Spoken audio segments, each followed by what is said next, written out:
when you change the way people eat and think about food, it's important. Well, that's very good.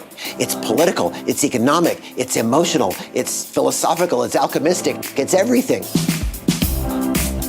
The who's who of food and beverage in America is a culinary pantheon that celebrates excellence. I love this list because these are people who have longevity and depth, who have commitment and passion. It's a recognition from your peers that you've accomplished something on the highest order.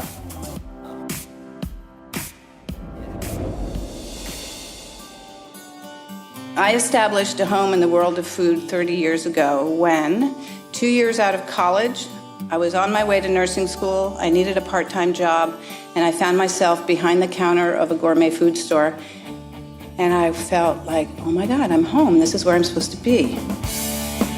I think Jody is one of the singular people that really made Boston a cool place to go for food. Jody Adams made a commitment early on to the people who bring, gather, raise, harvest food in a way that made it possible for others to see it as a viable choice. I learned to advocate for myself, I was vocal about my beliefs, supported other women, and I've never stopped. C'est le Daniel Jonas Show, Le Montrachet 86. Wow. Daniel Jonas really created a wine program in New York City that was the template for a lot of the current restaurants to follow. Very, very special wines are very, very special. And it's a fairly straightforward process with plenty of nuance and plenty of story that Daniel puts into the right context. So for the six carte dish, I've chosen a Volnay Centenaud du Milieu, which is a Premier Cru Volnay from Domaine des Comtes Lafont. As a restaurateur, having a person on your staff who has the talents that someone like Daniel Jonas has is irreplaceable. I was 19, I was living in France, eating all this wonderful cheese, and thought, how come we don't have this in the US? Moved up to Vermont. I started the business when I was 25, and chef by chef, we just kind of got the thing going. People who know cheese love Allison Hooper. Allison Hooper has made so much possible in the world of good quality cheese business, including goats.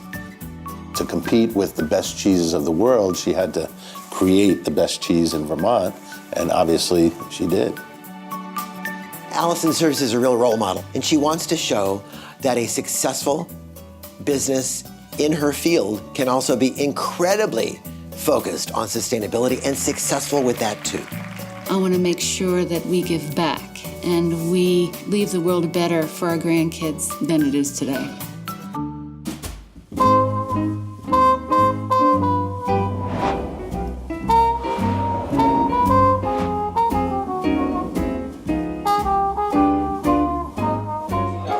Lally, Brennan, it's so nice to have you dining with us today.